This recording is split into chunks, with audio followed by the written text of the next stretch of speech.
14 April doctor Bhimrao આંબેડકરજીની જન્મ જયંતિ નિમિત્તે વાલ્મીકી સમાજના અગ્રણી ધર્મેશ સોલંકી દ્વારા વાલ્મીકી સમાજના ખેલાડીઓની આઈપીએલની જેમ ખેલાડીઓની વહેંચણી કરી 4 ટીમો બનાવી ભરૂચ વાલ્મીકી સમાજ premier league Bharuch SP ground ખાતે રમાડવામાં આવી હતી।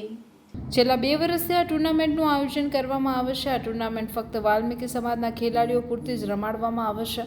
આ ટુર્નામેન્ટ 20 ઓવરની રમાડવામાં આવે છે અને મેચિસ બોલથી આ ટુર્નામેન્ટમાં એક વિજય વોરિયર્સ, બીજું જવાહર 11, ત્રીજું સુભાષ 11, ચોથું ફેની 11 એમ 4 ટીમોએ ભાગ લીધેલ છે અને વાલ્મીકી સમાજના કુલ 77 જેટલા ખેલાડીઓએ આ BVPL ટુર્નામેન્ટમાં નોંધણી કરાવેલ। ટુર્નામેન્ટ એસપી ઓફિસ કાળી તલાવડી ખાતે આવેલ કે જ્યાં હરેક પ્લેયરની ઈચ્છા હોય આવા સરસ ગ્રાઉન્ડ પર રમવાની ત્યાં રમાડવામાં આવી રહેલ છે। પોલીસ વડા મયુર ચાવડા તરફથી વાલ્મીકી સમાજની લાગણીને માન આપી આટલું સુંદર ગ્રાઉન્ડ વાલ્મીકી સમાજના ખેલાડીઓની ટુર્નામેન્ટ માટે નિઃશુલ્ક આપવામાં આવેલ છે। માટે ભરૂચ સમસ્ત વાલ્મીકી સમાજ તરફથી ભરૂચ પોલીસ વડા મયુર ચાવડાનો આભાર વ્યક્ત કરીએ છીએ। વાલ્મીકી સમાજની લાગણીને માન આપી ટુર્નામેન્ટના ઉદ્ઘાટન પ્રસંગે ભરૂચ વિધાનસભાના ધારાસભ્ય રમેશ મિસ્ત્રી, નગરપાલિકાના ઉપપ્રમુખ અક્ષય પટેલ, ભરૂચ નગરપાલિકાના સ્ટેન્ડિંગ કમિટીના ચેરમેન હેમેન્દ્ર પ્રજાપતિ, વાલ્મીકી સમાજના અગ્રણી કિરણ સોલંકી, ધર્મેશ સોલંકી અને મોટી સંખ્યામાં વાલ્મીકી સમાજના અગ્રણીઓ, ભાઈઓ અને ખેલાડીઓ હાજર રહેલ। આ ટુર્નામેન્ટની લીગ મેચો 10/4/2024, 11/4/2024ના રોજ રમાડવામાં આવેલ છે અને સેમીફાઇનલ અને ફાઇનલ 14/4/2024ને રવિવારના રોજ રમાડવામાં આવી હતી। ટુર્નામેન્ટના અંતિમ ચરણમાં ફાઇનલ મેચ વિજય વોરિયર્સ અને ફેની 11 વચ્ચે રમાયેલ, જેમાં પ્રથમ બેટિંગ ટોસ જીતીને વિજય વોરિયર્સે કરેલ અને 133 રનનું ટાર્ગેટ ફેની 11ને આપેલ। ફેની 11 103 રનના લક્ષ્યને પાર કરવામાં અસફળ રહેલ અને વિજય વોરિયર્સ ટીમનો 7 રને વિજય થયેલ। ફાઇનલ મેચમાં ટ્રોફી તેમજ અન્ય ઇનામો ભરૂચ જિલ્લા પોલીસ વડા મયુર ચાવડાના વરદ હસ્તે એનાયત કરવામાં આવેલ। આ પ્રસંગે ભરૂચ જિલ્લા પોલીસ વડા દ્વારા વાલ્મીકી સમાજના યુવાનોને પ્રોત્સાહિત કરી તેમને વ્યસનથી દૂર રહી સ્પોર્ટ્સ એક્ટિવિટી તરફ ધ્યાન દોરવું જોઈએ તેમજ આ વર્ષે તેમને નિઃશુલ્ક ક્રિકેટ ગ્રાઉન્ડ આપ્યું છે।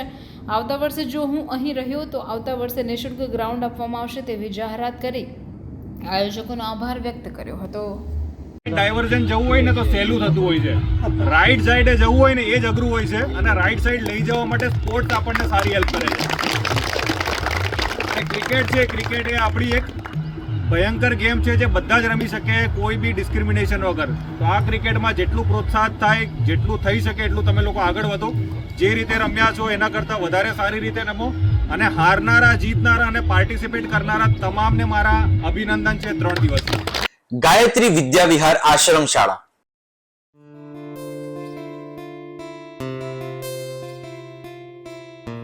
અપગ્રેડેડ માધ્યમિક તથા ઉચ્ચતર માધ્યમિક આશ્રમ શાળા ધોરણ 1 થી 10 તથા 11-12 આર્ટ્સ।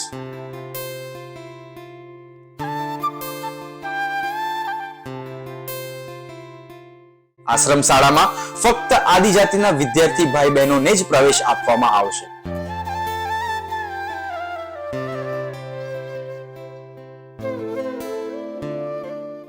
આશ્રમ શાળામાં રહેવા, જમવા તથા નાસ્તાની ઉત્તમ સુવિધા સાથે આધુનિક ટેકનોલોજી આધારિત ધોરણ 1 થી 12 માં અભ્યાસ કરવામાં આવે છે।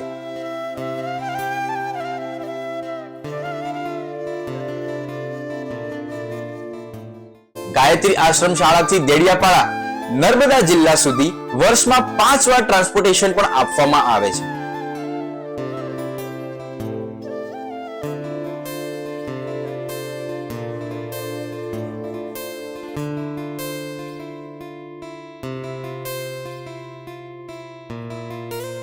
વિદ્યાર્થીઓ જીવનના દરેક ક્ષેત્રમાં સફળતા પ્રાપ્ત કરે તે હેતુથી આશ્રમ શાળા આપ સૌના બાળકો માટે જ્ઞાન ગંગોત્રી બની બાળકના વ્યક્તિત્વ વિકાસનો આધાર સ્તંભ નિશંક બની રહેશે। ગાયત્રી વિદ્યા વિહાર આશ્રમ શાળા, તવરા, ભરૂચ।